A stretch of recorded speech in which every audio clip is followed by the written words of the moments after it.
Service in Wilmington has issued a tornado warning for northeastern Franklin County, Ohio, southeastern Delaware County, western Licking County, until 6 p.m. At 5:24 p.m., a severe thunderstorm capable of producing a tornado was located over Sunbury, moving southeast at 40 miles an hour. Hazard, tornado. Source, radar indicated rotation. Impact, flying debris will be dangerous to those caught without shelter. Mobile homes will be damaged or destroyed. Damage to roofs, windows, and vehicles will occur.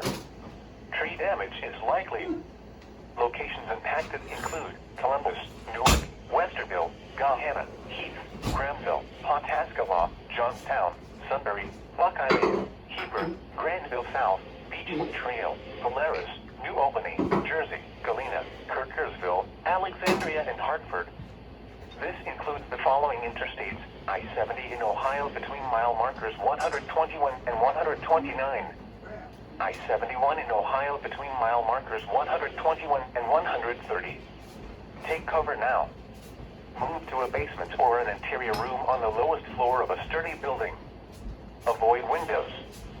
If you are outdoors, in a mobile home, or in a vehicle, move to the closest substantial shelter and protect yourself from flying debris. To report severe weather,